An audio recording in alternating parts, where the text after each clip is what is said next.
Oh là là là là là là, ça y est, dernière vidéo de ces 8 vidéos, de 7 jours pour découvrir des titres de ma pile à lire, hein, pour exploser la palle. Bon, exploser tout doucement, on l'a à peine égratigné cette, cette pile à lire, mais on a pu lire quand même pas mal de bouquins. 7 pour être précis. Aujourd'hui, je vais vous chroniquer évidemment le 7e de cette liste qui est La Route de Manuel Arsenet, et ensuite on fera, comme d'habitude, le classement de ces 7 titres, de celui que j'ai le moins aimé à celui que j'ai préféré. C'est pour ça qu'il y a un carton juste à côté de moi, pour tout simplement cacher un petit peu mon classement. Mais en attendant, parlons les amis de La Route, signé Manuel Arsenet, adapté du roman de McCarthy, c'est ça.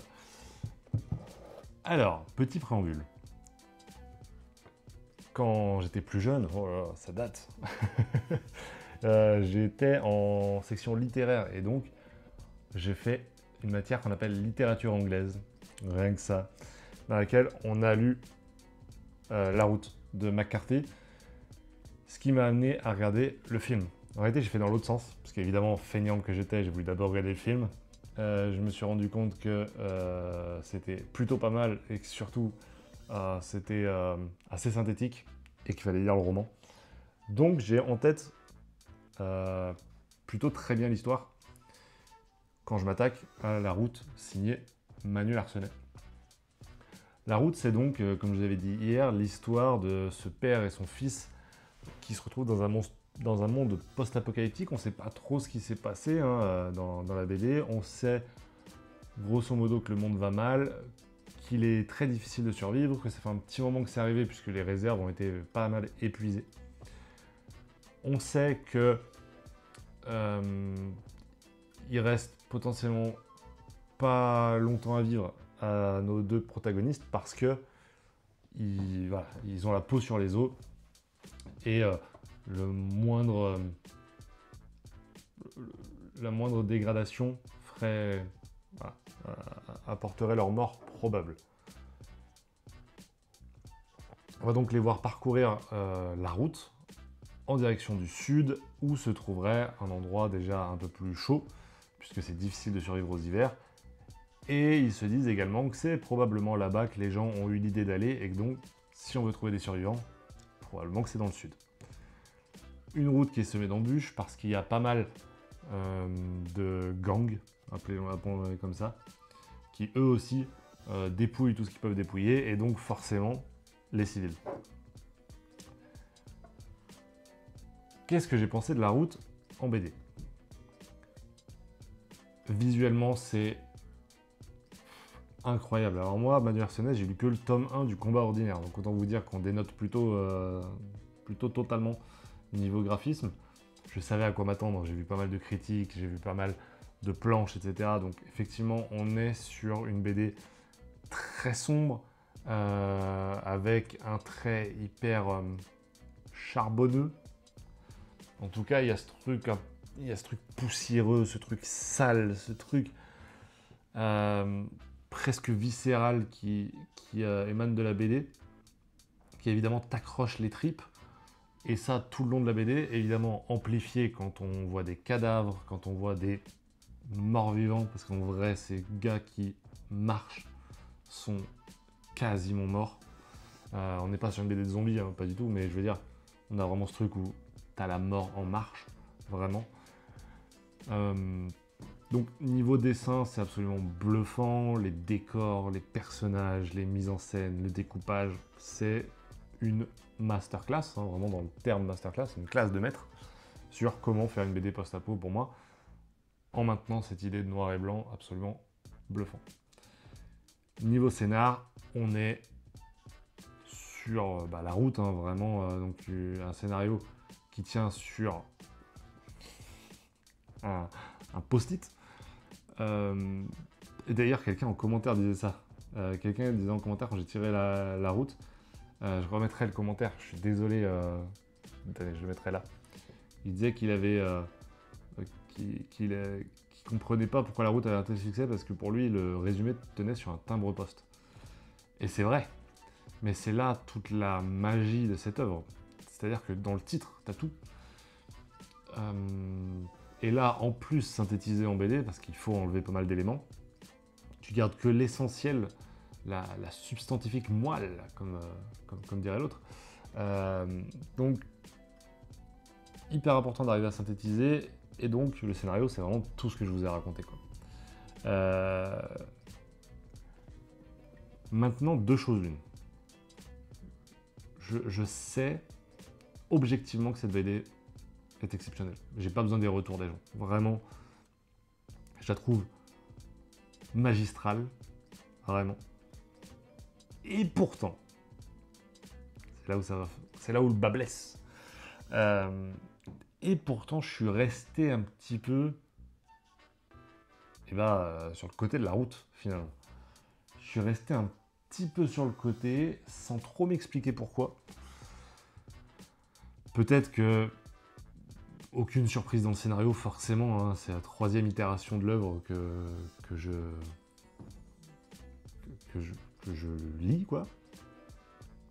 Donc forcément, pas trop de surprises, je voyais tous les éléments arriver jusqu'à la fin.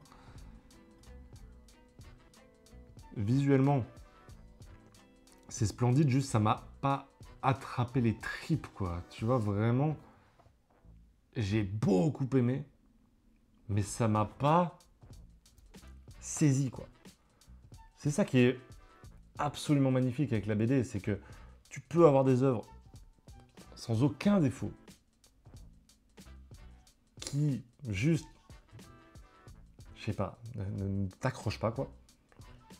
Et tu peux avoir des BD au contraire qui sont bourrés de défauts, que tu décides de ne pas voir, au contraire dont les défauts font le charme de la BD. Et dans mes BD préférés, quand je cite au-dedans par exemple, je sais qu'il y a des défauts et juste je les aime. Et loin de moi l'idée de dire que telle BD est meilleure que telle BD. Parce que la route est très haut dans le lot. Juste, je suis resté un petit peu sur le côté. Ça arrive. Voilà. Quant à savoir où est-ce que la route va se retrouver dans ce classement, vous allez voir. Vous allez voir. Commençons ce classement, messieurs, dames, à la 7e place, avec une BD qu'on a lue il n'y a pas très longtemps, du coup, puisque j'ai mis à la 7e place, les amis, Primordial, de Jeff Lemire et Andrea Sorrentino, la BD qu'on a lue hier, si je ne dis pas de bêtises. Donc cette histoire sur les animaux utilisés dans la quête à l'espace, dans cette course à l'espace, que ce soit Laika, que ce soit Baker et Able, je crois que c'est ça. Bref, je vous en ai parlé hier, évidemment, référencez-vous à la vidéo du J7. Primordial, donc, Jeff Lemire, Andrea Sorrentino, 7e place.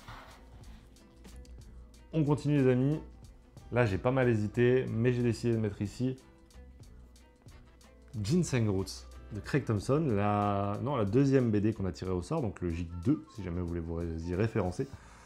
Craig Thompson, Ginseng Roots, donc l'histoire de Craig Thompson, autobiographique, qui va nous raconter notamment le moment où, quand il était jeune, pendant ses étés, il allait dans les champs de ginseng pour se faire un petit peu d'argent, ce qui l'a rendu pas mal malade par la suite, ce qui a des répercussions sur son présent et ce qui va l'amener également à étudier un peu plus l'histoire du ginseng et comment cette racine miraculeuse est devenue vraiment sacrée, en Chine notamment.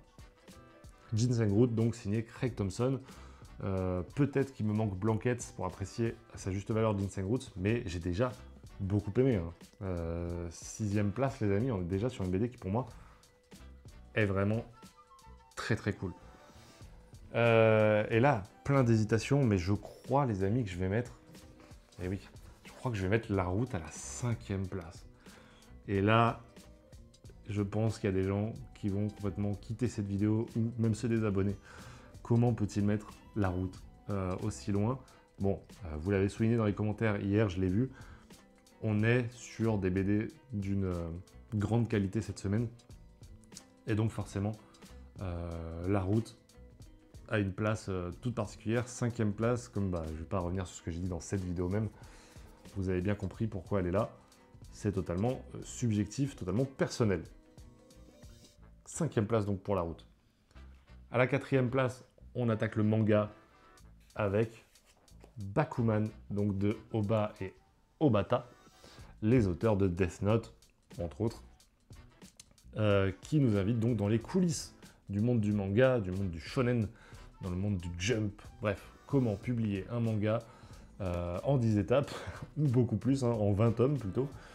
Bakuman, donc l'histoire de deux adolescents qui vont trouver en l'autre un talent nécessaire pour faire un manga, l'un pour l'écriture, l'autre pour le dessin, qui vont décider de s'associer afin de devenir le meilleur mangaka de tous les temps. Ça, c'est chez Kana, ça s'appelle Bakuman, c'est à la 4e place. Et là, on continue dans le manga, les amis, avec le podium pour Kingdom. Donc, évidemment, Kingdom, cette œuvre sur la Chine et sur la création de la Chine, comment cette terre qui était divisée va finalement être unie petit à petit en suivant un personnage qui va passer de spadassin à général de guerre. C'est signé Yasu... Je vais jamais y arriver. Yasuhisa, tout à fait. C'est publié chez Meian dans cette très belle intégrale, donc 2 premiers tomes qui se retrouvent à la 3e place, les amis. La 2e place, j'imagine que vous l'aurez deviné, est réservée à une œuvre signée JG et Jérôme Hamon, la première partie de Mitsuo, publiée chez Le Lombard. Gros coup de cœur pour cette BD. Je vous en ai parlé il y a quelques jours et elle me reste en tête, vraiment. Mitsuo, donc l'histoire de ce gamin neuroatypique ou autiste qui se réfugie dans son monde issu de ses mangas ou de ses comics,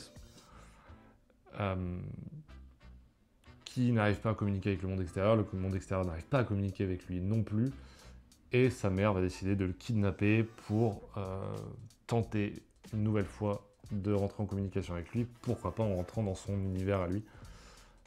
C'est absolument splendide, que ce soit visuellement, narrativement, les personnages sont tous exceptionnels sans exception. Donc vraiment, c'est génial. C'est la BD que je vous recommande le plus, je crois, parce que c'est la plus internationale dans tout ce que je vais citer. Mais évidemment, mon top 1, vous l'aurez compris, j'imagine, en ayant regardé la vidéo de jeudi, puisque top 1, évidemment, In Waves.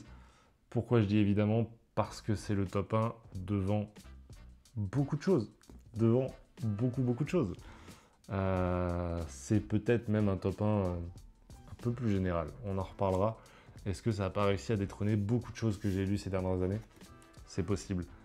In Waves, donc l'histoire d'Eiji Dongo quand il était un peu plus jeune, qui est tombé amoureux de Kristen, qui était malade, atteinte d'une maladie incurable, à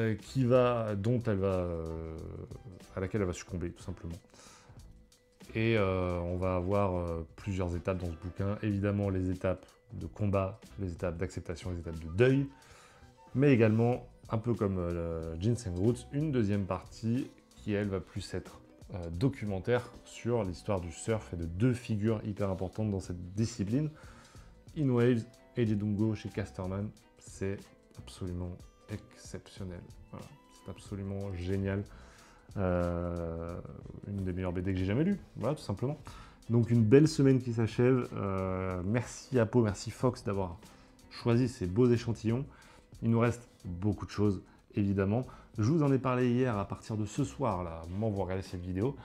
Je pense qu'à, allez, on va se dire à 18 h tous les soirs, on va avoir une petite vidéo de mes 7 derniers coups de cœur en BD et comics.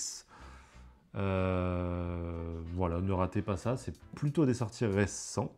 C'est quasiment que des sorties, c'est que des sorties récentes, en fait, je suis en train de me faire, qui sont sorties donc ces derniers mois. Donc c'est peut-être des petits conseils, de petites recommandations. Vous aurez ça encore une fois toute la semaine, tous les jours. On se retrouve très bientôt, les amis, du coup, dans quelques heures pour une nouvelle vidéo. D'ici là, quand même, portez-vous bien, commencez bien votre semaine. À ce soir, ciao tout le monde.